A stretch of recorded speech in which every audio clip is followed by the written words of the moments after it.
जो बसें चलाई गईं उनमें भी यात्रियों के लिए कड़े नियम लागू किए गए। इन नियमों का पालन कराने के लिए डीटीसी की हर बस में दो मार्शल तैनात किए गए, जो लोगों को बस में चढ़ते ही मास्क लगाने या किसी कपड़े से मुंह ढकने के लिए टोकते दिखे। हालांकि इस बस में यात्रियों की थर्मल स्क्रीनिंग नहीं की गई, जबकि सरकार के दिशा निर्देशों में थर्मल स्क्रीनिंग को जरूरी बताया गया है। सर, आपकी कोई थर्मल स्क्रीनिंग हुई है? नहीं। कितनी देर बाद मिली है बस? 1 घंटे बाद। वहीं बस के कंडक्टर ने माना कि डीटीसी की ओर से अभी थर्मल स्क्रीनिंग का इंतजाम नहीं हो पाया है। अभी कुछ मिला नहीं थर्मामीटर वगैरह स्कैनिंग के लिए? नहीं, अभी कुछ नहीं मिला। अभी नहीं मिला। और सैनिटाइजेशन वगैरह के लिए क्या कहा गया है? जी, एक चक्कर मार के फिर डिपो में जाना है और फिर बस सैनिटाइज होके जाएगी। डीटीसी की बसों के अलावा दिल्ली सरकार ने एक यात्री बैठाकर ऑटो रिक्शा चलाने की इजाजत भी दे दी, जिससे ऑटो ड्राइवरों ने थोड़ी राहत की सांस ली। पार्टियाँ पूरा खाली पड़ा है, कहीं कोई सवारी नहीं है, तो इसलिए जो है ये है कि 200-300 का अगर काम हो जाता है तो हमारा लोग दूध पानी सब्जी खर्चा तो निकलेगा ही। यूपी के अयोध्या में ग्राम प्रधान की हत्या के बाद उनके अंतिम संस्कार में शामिल होने पहुंचे बीजेपी विधायक पर गांव के लोगों ने हमला कर दिया, जिसके बाद बीजेपी विधायक को जान बचाकर वहां से भागना पड़ा और बड़ी संख्या में जुटे गांव के लोग उनको खदेड़ते जाते नजर आए। बताया जा रहा है कि संपत्ति के विवाद में दरअसल ग्राम प्रधान की हत्या हुई थी, जिसके अंतिम संस्कार में शामिल होने बीजेपी विधायक पहुंचे थे, लेकिन गांव के लोग उन पर भड़क गए और हमला कर दिया। आनन फानन में उन्हें खेतों के रास्ते भागना पड़ा। बताया गया कि इस दौरान वहां मौजूद पुलिस ने विधायक को सुरक्षित गाड़ी तक पहुंचाया। अमेरिका में कोरोना की पहली वैक्सीन के परीक्षण के शुरुआती नतीजे काफी अच्छे बताए गए। ये वैक्सीन अमेरिका की दवा बनाने वाली कंपनी मॉडर्ना ने तैयार की और मार्च में इसका 8 लोगों पर ट्रायल शुरू किया गया था, ताकि यह पता लगाया जा सके कि ये वैक्सीन कोरोना वायरस पर कितनी असरदार है। कंपनी ने अब दावा किया कि जिन 45 बिंदुओं पर वैक्सीन का सेफ्टी ट्रायल किया गया, उन सभी पर वैक्सीन खरी उतरी।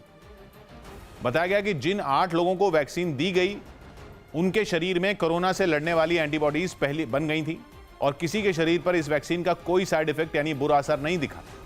जिन लोगों पर इस वैक्सीन का ट्रायल किया गया उनको 100 mcg यानी 100 माइक्रोग्राम और 25 माइक्रोग्राम की डोज दी गई और जांच से पता चला कि कोरोना से ठीक हो चुके लोगों के मुकाबले वैक्सीन का इस्तेमाल करने वालों के शरीर में ज्यादा एंटीबॉडीज बनी। हालांकि अमेरिका की इस वैक्सीन के क्लिनिकल ट्रायल यानी इंसान पर परीक्षण का यह पहला चरण है और बाजार में उसे उतारने से पहले इसे परीक्षण के लिए के कई दौर से गुजरना होगा। फिर भी वैक्सीन बनाने में सफलता मिलने की उम्मीद जताई गई और पहले चरण के ट्रायल के नतीजे आते ही इसे बनाने वाली कंपनी के शेयर के दाम 22% चढ़ गए। लॉकडाउन में लापरवाही बरतने का आरोप लगाते हुए बीजेपी विधायक राजा सिंह ने तेलंगाना सरकार पर हमला बोला। उन्होंने आशंका जताई कि इस लापरवाही की वजह से राज्य में कोरोना वायरस के मरीज बढ़ सकते हैं। महाराष्ट्र के बाद में दूसरा अगर कोई राज्य होगा वो होगा तेलंगाना, जिसमें कोरोना पॉजिटिव की संख्या बढ़ेगी। मुख्यमंत्री जी ये एक बहुत बड़ी गलती कर रहे हैं। आने वाले समय में तेलंगाना की जनता ये चीज़ को भुगतना पड़ेगा। बीजेपी विधायक राजा सिंह यही नहीं रुके, उन्होंने तेलंगाना सरकार पर रमजान के मौके पर लॉकडाउन में छूट देने का भी आरोप लगा दिया। जैसा ही रमज़ान प्रारंभ हुआ बिल्कुल भी लॉकडाउन में ढील छोड़ दी है। जो व्यक्ति जहाँ पर जो शॉप खोलना है, जो व्यक्ति मटन शॉप हो, कोई भी शॉप हो, खुलेआम वहाँ पर वो लोग शॉप्स ओपन कर लिए। लॉकडाउन के चौथे चरण के दूसरे दिन भी दिल्ली में नोएडा बगैर पास के आने जाने पर रोक जारी है। बिना पास वालों को यूपी पुलिस ने लौटने को तो मजबूर किया ही, लेकिन कुछ लोगों को मानवीय आधार पर जाने की छूट भी दी। लेकिन बॉर्डर पर जैम न लगे और बिना पास के कोई नोएडा घुस नहीं पाए, इसे लेकर यूपी पुलिस बेहद चौकन्नी नजर आई। नोएडा को दक्षिणी दिल्ली से जोड़ने वाले कालिंदी कुंज ब्रिज पर इस मुस्तैदी की झलक दिखी।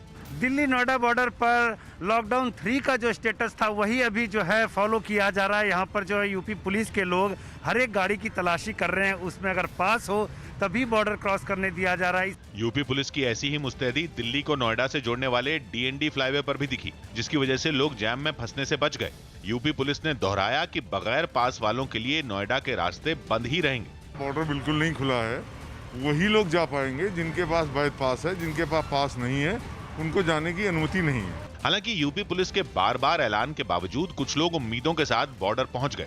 रोके जाने पर इन लोगों ने बताया कि उनकी कंपनी पास बनवाकर नहीं देती, लेकिन उनसे रोज काम पर आने को कहा जाता है। ऐसे लोग धूप में भटकने को मजबूर दिखे। कालिंदी कुंज से वापस आ रहा हूँ, वहाँ भी नहीं जाने दिए, अब यहाँ आया, यहाँ भी नहीं जाने दे रहे हैं। नोएडा पुलिस पास को लेकर इतनी सख्त दिखी कि एम्बुलेंस से एक रिश्तेदार का शव लेकर बिहार जा रहे 5 लोगों में 2 को बॉर्डर पर ही उतार दिया गया। उनसे कहा गया कि एम्बुलेंस में 3 आदमियों से ज्यादा को जाने देने की इजाजत नहीं है, लेकिन बाद में बड़े अधिकारियों ने परिवार का दुख सुनने के बाद मानवीय आधार पर उन्हें जाने की इजाजत दे दी। आम आदमी पार्टी